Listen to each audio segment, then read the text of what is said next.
Assalamualaikum warahmatullahi wabarakatuh. Alhamdulillah nahmaduhu wa nasta'inuhu wa nastaghfiruh wa na'udzu billahi min shururi anfusina wa min sayyiati a'malina man yahdihillahu fala mudilla lahu wa man yudlil fala hadiya lahu.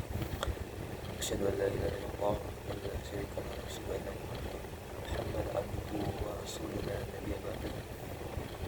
Puji syukur kita kehadirat Allah Subhanahu wa taala yang mana hingga saat ini masih memberikan kita nikmat dan kita tidak menyayangkan dari nikmat Islam dan nikmat sifat beliau. Salawat serta salam tercurah kepada baginda Nabi besar kita Sallallahu Alaihi Wasallam yang mana kita tidak syafaat yang diberikan manusia yang saya hormati pada dosen lampu mata kuliah filsafat Islam atau filsafat hukum Islam Hervin Yogi Barita MHI, dan yang saya cintai dan saya sayangi pada kawan-kawan seperti izinkan saya mempresentasikan tugas saya, yaitu mempresentasikan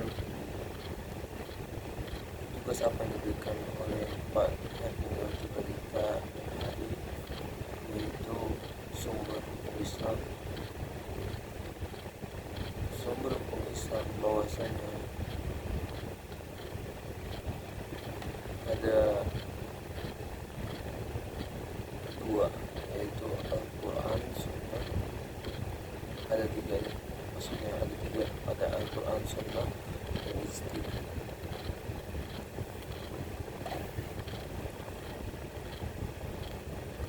Al-Quran berkedudukan sebagai sumber utama dalam hukum Islam.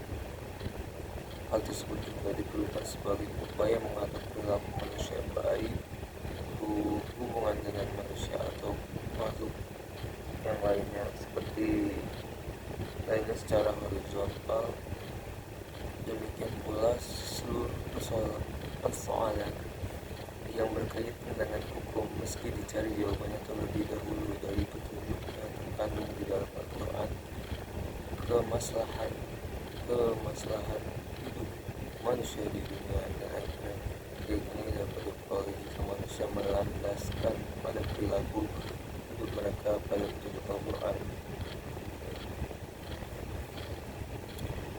Mematuhi Allah dalam Al-Quran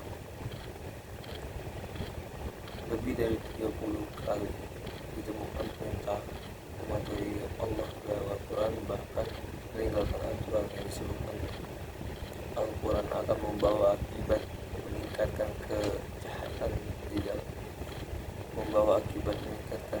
kejahatan yang dilakukan manusia.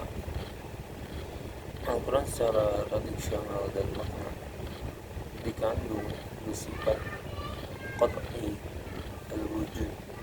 Maksudnya adalah lafaz Al-Quran dan pesan yang dikandung terjamin keautentikan dan otoritas kebenarannya. Keautentikan itu terjamin karena transformasi peristiwa secara keseluruhan mencapai tingkat mutawatir.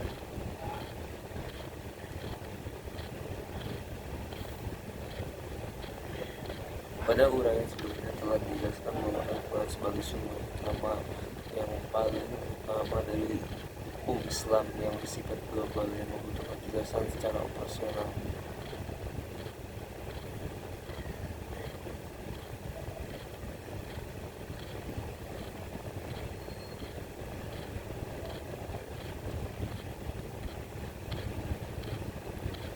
Kedudukan As-Sunnah sebagai disebutkan di atas sebagai argumentasi. As-Sunnah adalah sebagai argumentasi secara normatif. Ditemukan ayat Al-Quran yang menyeluruh untuk taat kepada Rasul.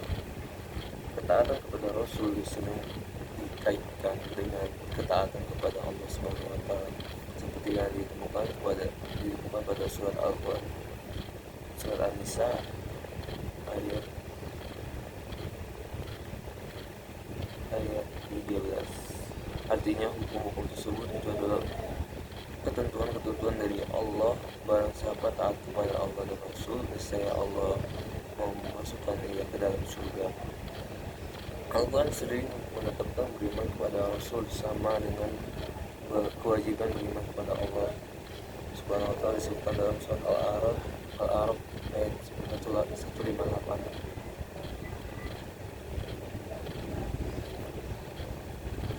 Pengertian dari ijtihad yaitu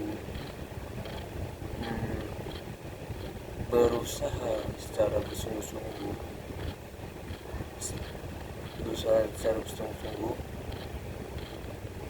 itu menurut bahasa, menurut istilahnya adalah berusaha menetapkan hukum terhadap masalah yang belum ada ketetapan hukumnya dalam Al-Quran dan hadis, dilakukan dengan cara cermat dan pikiran murni serta berpedoman pada aturan hukum yang benar.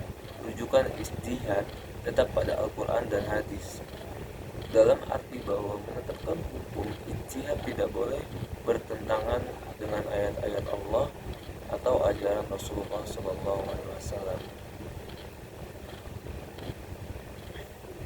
Orang-orang yang berijtihad disebut dengan mujtahid.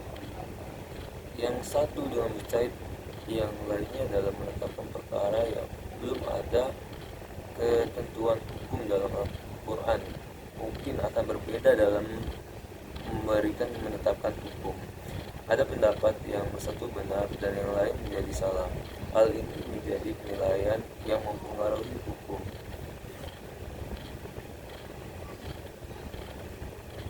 Ijtihad menjadi sumber hukum Islam yang ketiga.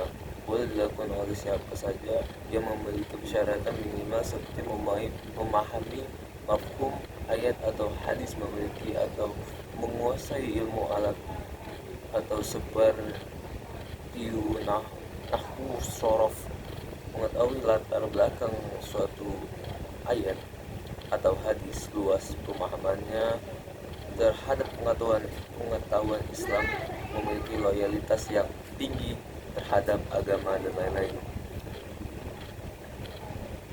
Ijtihad diterapkan dengan cara antara lain ijma' dan qiyas. Ijma' adalah kesepakatan para mujtahid pada suatu masa setelah Rasulullah wafat terhadap suatu masalah.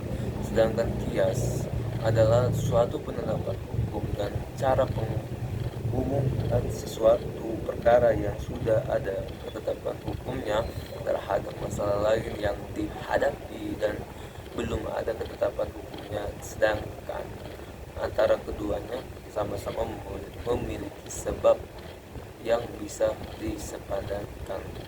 Mungkin itu saja presentasi tugas dari Pak Pemerintah MHI. Kurang lebihnya saya mohon maaf. Jika ada kesalahan yang tidak terdengar dari saya, itu kebenaran yang tidak terdengar dari Allah Subhanahu wa taala.